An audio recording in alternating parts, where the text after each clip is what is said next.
যারা ইসলামকে বিজয়ী করতে চায়, এই পীর মাশায়েখের দেশে যারা ইসলাম প্রতিষ্ঠা করেছেন, এই দেশে ইসলামের শাসনকে যারা বিজয়ী দেখতে চায়, এই লোকগুলি কখনো সন্ত্রাসী হতে পারে না, জঙ্গি হতে পারে না, অশান্তিকারী হতে পারে না। কথা বলেন ঠিক কিনা? বিশ্বের দ্বিতীয় বৃহত্তম মুসলিম রাষ্ট্র, যে দেশের একজন প্রধানমন্ত্রী মুসলমান, তার পূর্বসূরি মুসলমান, যে দেশের রাষ্ট্রপতি মুসলমান, যার উত্তরসূরি পূর্বসূরি মুসলমান। বাংলাদেশ বিশ্বের কাছে গর্ব করে প্রচার করে আমরা বিশ্বের জনসংখ্যার দিক থেকে দ্বিতীয় বৃহত্তম রাষ্ট্র। সেই রাষ্ট্রের আপনি আমি একজন ক্ষুদ্র নাগরিক। এজ এ কনস্টিটিউশন, বাংলাদেশের সংবিধানের নাগরিক সুরক্ষার যে আর্টিকেল রয়েছে, এই আর্টিকেল অনুসারে সকল নাগরিকের সমান অধিকার, তার মত প্রকাশের, শান্তিপূর্ণ সভা সমাবেশ করার অধিকার সকলের আছে। কথা বলেন ঠিক কিনা? সেই অধিকার অন্যান্য জাতি ধর্ম নির্বিশেষে সকলের যেরকম আছে, আপনার আমার সকলের সেই অধিকার আছে।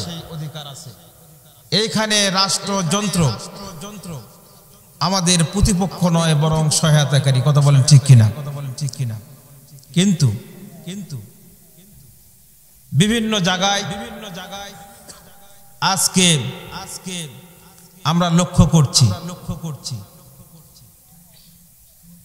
বিভিন্ন গোয়েন্দা সংস্থার লোকেরা আছেন, ডিএসবি, এনএসআই, ডিবি, ডিজিএফআই, যে সংস্থার লোক থাকেন, তাদের জ্ঞাতার্থে বলছি,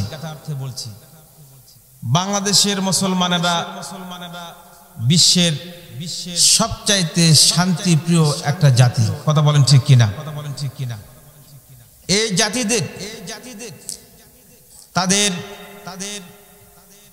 মেহমানদারি, আতিথেয়তা, পারস্পরিক শ্রদ্ধাবোধ, সর্বোপরি কোরআনের জন্য তারা পাগল পারা। কথা বলেন ঠিক কিনা? এই যে বিশাল এই মাহফিলটা বিভিন্ন প্রতিকূলতার মধ্যেও আজকে সফল হতে যাচ্ছে। সকলে বলি আলহামদুলিল্লাহ। এই কোরআনের পক্ষে আপনারা আছেন, এই কোরআনের পক্ষে থাকার কারণে আপনার সম্মান মর্যাদা দুনিয়ার মানুষের কাছে কি হলো দেখার বিষয় নয়, মহান রব্বুল আলামিনের কাছে আপনি একজন কোরআনের সৈনিক হিসাবে বিবেচিত হলেন। এবং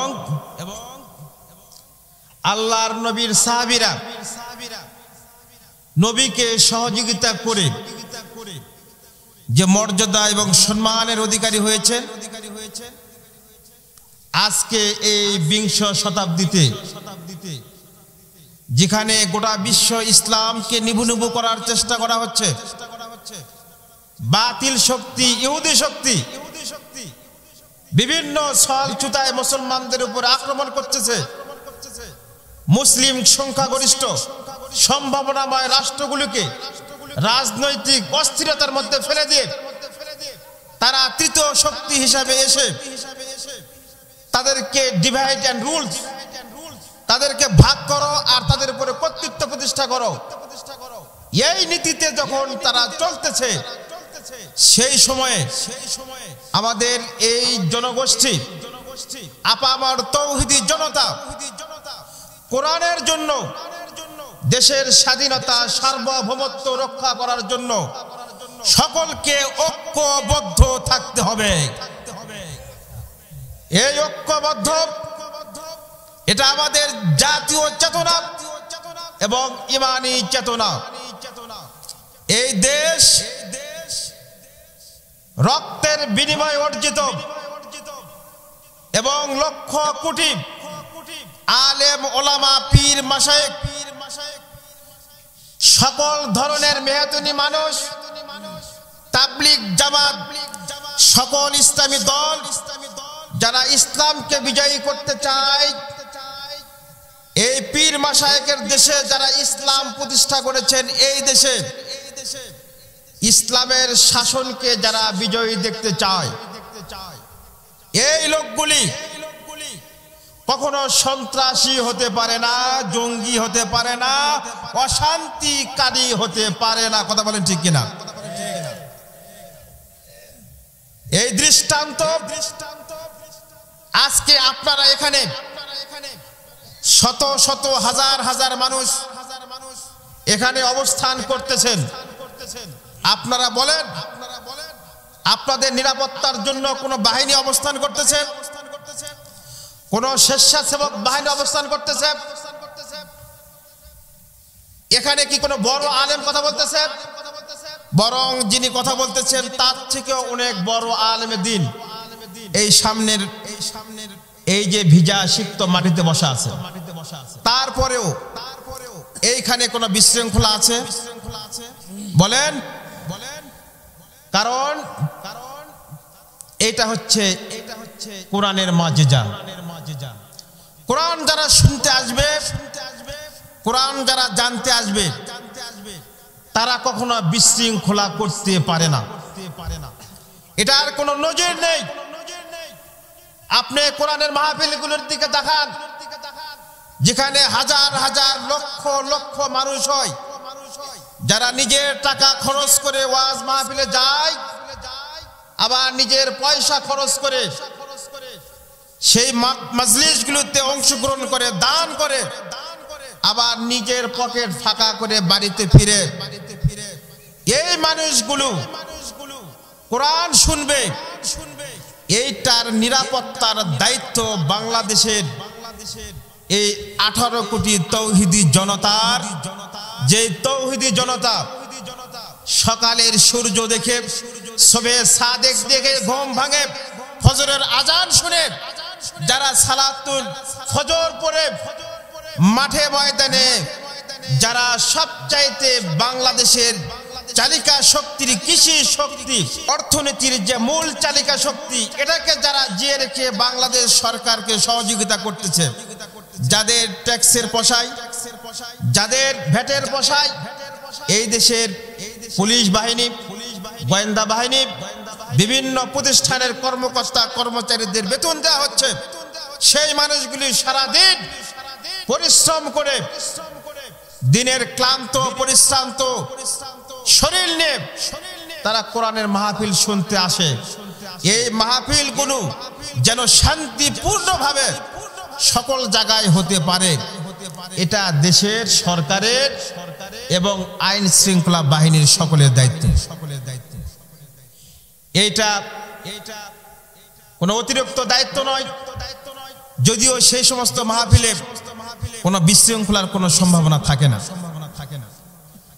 এত বড় একটা মাহফিল যদি এখানে কনসার্ট হতো, বিশৃঙ্খলা হতো কিনা বলেন? হতো কিনা বলেন? সেখানে পুলিশ বাহিনীর প্রয়োজন হতো। এমনকি বিভিন্ন দলের সভা সমাবেশ হয়, মিটিং মিছিল হয়, সেখানে সামনে থাকে পুলিশ, পিছনে থাকে পুলিশ, তারপরেও সেখানে মারামারি, খুনাখুনি, রক্তাক্ত হয় কিনা বলেন? কিন্তু আজকে আমি গোয়েন্দা সংস্থার ভাইদের দৃষ্টি আকর্ষণ করে বলছি, আপনারা দেখেন শত শত হাজার হাজার মানুষ কোরআন শুনতেছে, তারা কি কোনো শান্তি শৃঙ্খলা বিঘ্নিত করতেছে? বলেন। তাহলে তাদের অবাধ বিচরণের সুযোগ দিতে হবে, এবং যারা কথা বলবে, যে সমস্ত হক্কানি আলেম